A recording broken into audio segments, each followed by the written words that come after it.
Hi, everybody, and welcome to another episode of Trident Talks. My name is Charlie Ryman, the Director of Security Operations Recruitment here at Trident Search. And I'm delighted to be joined by Chris Sedgwick, who is the Director of Security Operations at Talion. Chris, hi, how are you doing? Hi, Charlie. Good, thanks. Good. Glad to hear it. Chris, so for those people who don't know you, would you like to give us an overview of what you do now and how you came to doing that? Sure. So my name is Chris Sedgwick. As you mentioned, I'm the Director of Security Operations at Talion. I actually entered cybersecurity sector back in 2015. In a previous life, I started working for the police back in 2008 as an intelligence researcher and quickly became an analyst from that point. Quickly after joining the police, I kind of specialized in open source intelligence, research, evidence gathering, tracking criminals, preempting crime, which is all a bit Minority Report back in the day.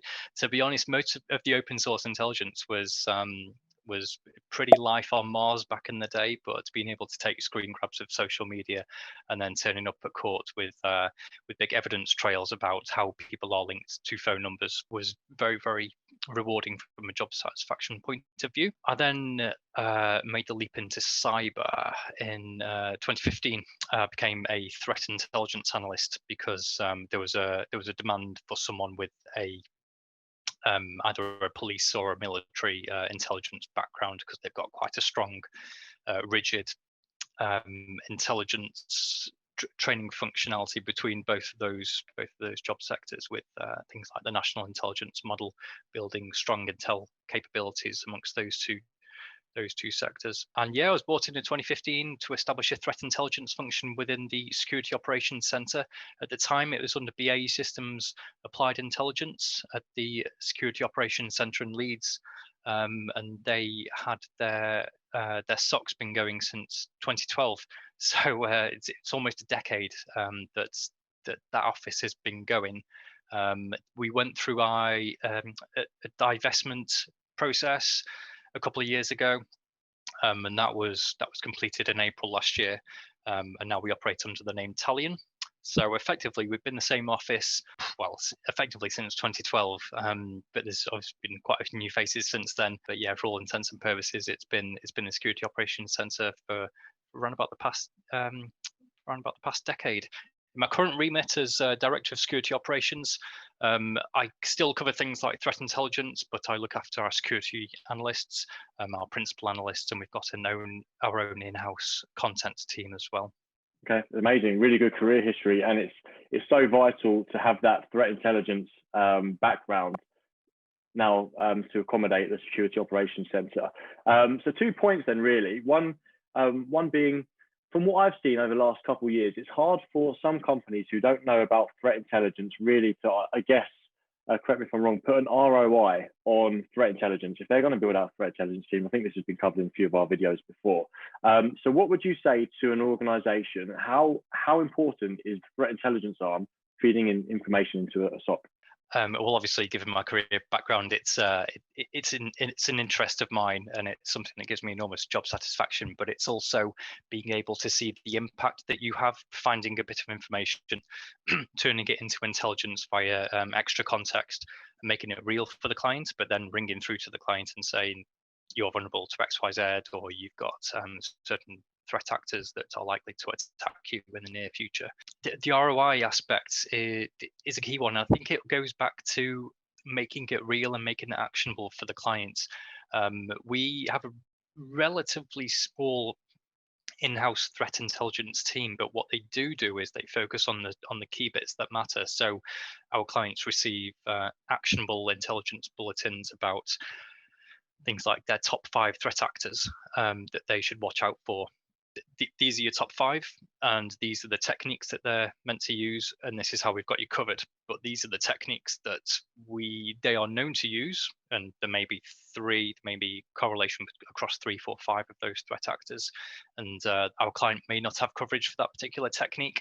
So then it's all about exploring, do we have coverage? If not, then we'll submit some rules to get that technique covered off. or B, if we can't cover it with standard SOC rules, for example, if it's not feasible to get that data into the SOC, what can the client do their end as well? So it's in our best interest to secure our clients, to enable them to conduct preemptive actions their end on their estate, if there's any infrastructure changes that they can do. So I think it's all about tailoring the intelligence to the client to make it real for them. Yeah, it's really good point. And I think it prevents your clients from being blind to what's actually currently happening, right?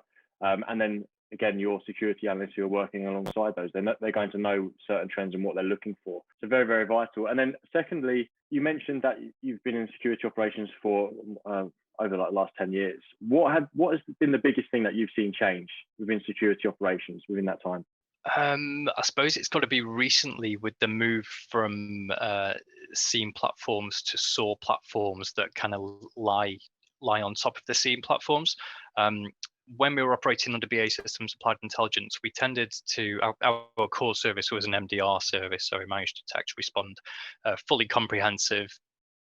Client would give us all their data, and we'd run a SIEM over the top of the data, run our own rules, and then that would obviously result in alerts. We'd triage the alerts and then send the incident back to the clients.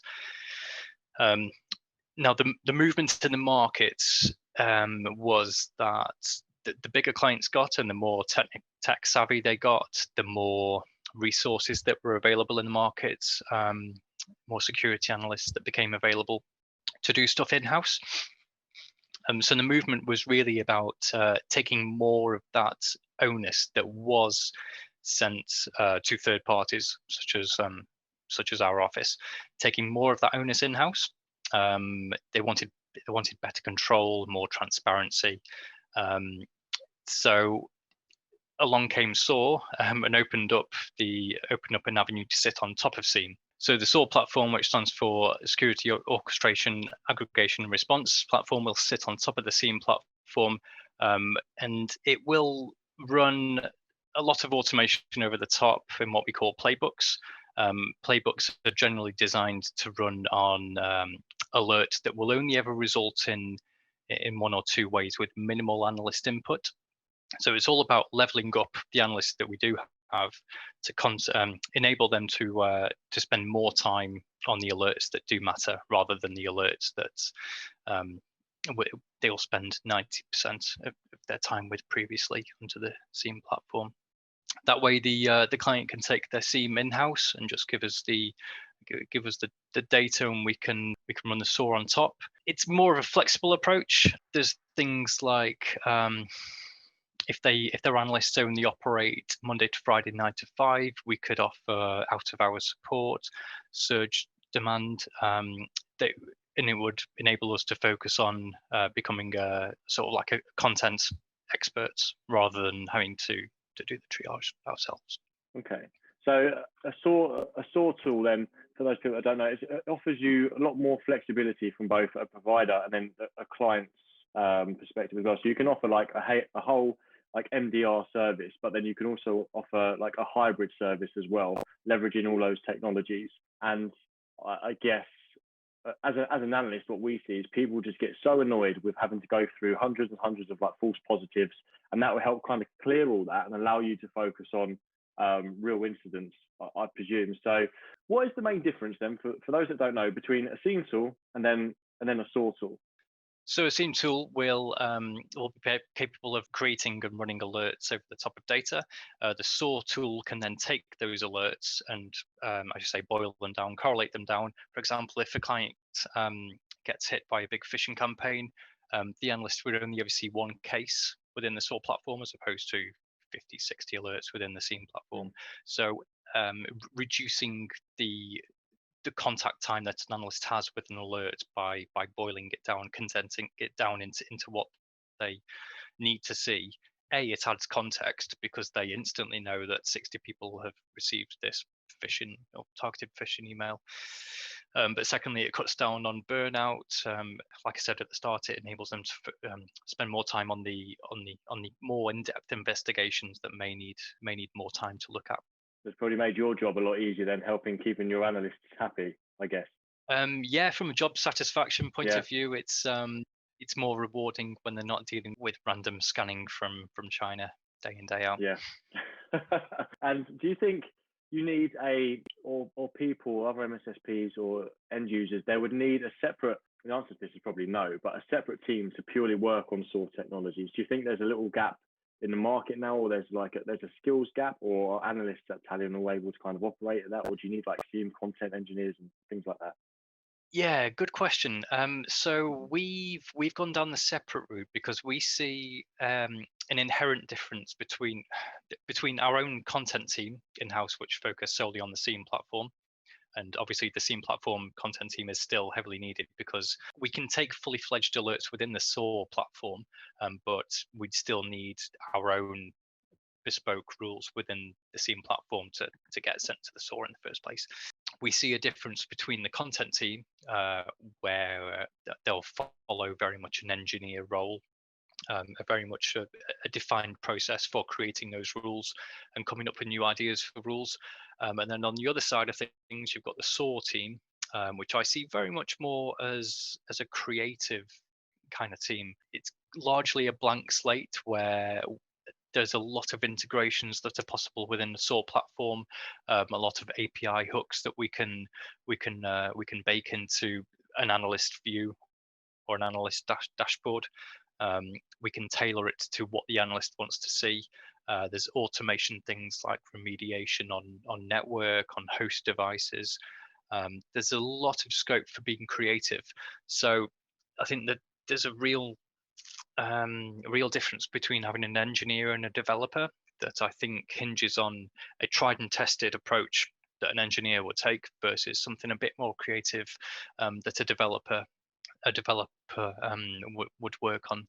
And we've seen a few good candidates internally that have worked on stuff in their own time, and that they have got a creative head on them. It stands them in good stead for being a SOAR developer. That's really good. It sounds like you've got multiple teams working closely together within your service, which is really good. So you've got the analysts, the threat intelligence, the content engineers, and the SOAR developers as well. It's not something that you really see from like an MSSP perspective, and I suppose everyone can kind of dip in and out of different areas, which is good. It gives them really good experience. And it's interesting that you mentioned the word creative. We've seen it all over multiple articles over the last 12 months, how bringing in like a diverse team can promote different thought processes within an organization, and people who are creative also can help complement that. So you mentioned it then. Two things really. Actually, we'll just stick with one. If I was an analyst looking to come into security operations to be a SOC analyst, and I didn't know anything about SOAR technologies or anything like that, what can I do? What's the best? What would you look for an analyst to bring them on board? What would help me get a secure job? Again, good question. I think the fact that cybersecurity is so broad, it kind of makes it the perfect industry to specialize. And I'd probably advocate an individual to have a little bit of knowledge in everything, but to specialize in one thing. It can at the same time as well. It's really hard to do, but being able to have one thing that you've nailed and then to try and have a broad understanding about the rest of it as well. Given the amount of resources that are freely available online, I'd be looking at people that are able to use their own initiative to work off their own back. For example, if they've got a home lab or they do cool things with APIs and automation, really kind of boil down some evidence of them working smarter rather than harder. That's not to say hard work doesn't count, because obviously it does, but you need to get to a point where the hard work has paid off, that you can work smarter. And that's really where I see the difference between, again, going back to the SEAM and SOAR platforms, is it's about working smarter to enable us to do the best with what we have at our disposal. Okay, so if I was an analyst and I need to obviously work hard to understand what is a SOC, what does a security operations center do, what would be my role as an analyst, what technologies am I going to be expected to be using, but then also sit there and, I guess, be creative enough to sit there and think, okay, so that's my role. What can I do to make this easier for everyone? How can we improve processes within the SOC? It's really good. A lot of people would come back and say, okay, we'll go away, do a certification or go do a free course on this, but having that mindset of that high level overview, taking that step back and how do we improve things is actually really, really good. So how do you see, what is the future for Talion, and what's the future? What do you think SOCs are going to look like in 5 years' time? The future for Talion looks good. We're currently working on our managed SOAR offerings, so having the flexibility to offer the sort of like a hybrid SOC approach to our clients. Again, that makes it just nice and flexible for them. If they want to take elements in-house, more than welcome to, and they can give us the alerts, and we can sort out the triage or the content. If they're keen to take stuff in-house and they've got the SIEM and they've just got out-of-the-box content, we could potentially give them content to run over the top. For us, it's all about, I think I said it at the start, about being transparent. Our clients have full access to search their own data. We give them full visibility about their threat coverage as well. So we've been working on this despite the divestment with BAE Systems Applied Intelligence, we've been working on the integration with the MITRE attack model for around about the past 3 years now, I think it is. And what we do is we take all the rule coverage that a client has, because we know that because we get their data, and we map them to rules. We plonk the rules on MITRE, and we take the threat information. We know the top 200 threat actors, what sectors and what geographies they tend to go after. So we've got a full ranking for each and every one of our clients that we keep them abreast of, and then we map that against the MITRE attack model. So you've really kind of got an overlay. A client could ring me up and say, APT10, where do they rank on my top 10, top 50 threat actors, and what's my coverage looking like? So they can approach it from that point of view. If there's gaps in their coverage, like I say, we can go out and develop coverage, or we could advocate that they send us a certain bit of data. If we do have existing coverage that they're not covered for already, then we can really kind of target that weakness that they're worried about. So it feeds their own internal risk process as well.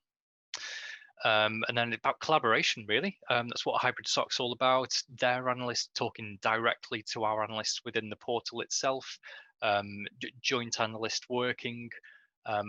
Collaboration, it's been notoriously difficult to achieve under lockdown, but it's kind of key in between, not only intra teams within the SOC, but also between the SOC and the client as well. And then about flexibility as well. So the SOAR platform and the hybrid SOC approach really affords flexibility that clients looking at taking elements in-house. It really benefits that sort of approach. Yeah, I think so too. And a common thing that we see when we speak to either CISOs or heads of that are looking for a new provider is they are almost forced upon a solution that they're not comfortable with. They don't have that level of flexibility or visibility on their own environment. So that's really good. It's really good to hear. I guess lastly from myself then, what would you be doing if you weren't Director of Security Operations at Talion, if you weren't in security? That's probably a good question. I'd probably still be in the police, actually, scraping social media accounts. I left the police because my role was made redundant. So I think it was a kind of a boot up my backside that I think I needed at the time. So I'd probably still be doing that. Okay. Hats off to you for doing that. Anyway, I know working within that space is quite difficult, but some amazing advice. It's been really good to get some insight into Talion and the services that you offer and the technologies that you're using. I'm sure everyone will find it quite helpful. And if anyone's got any questions, please do feel free to reach out to Chris. Chris, thanks so much. Thank you.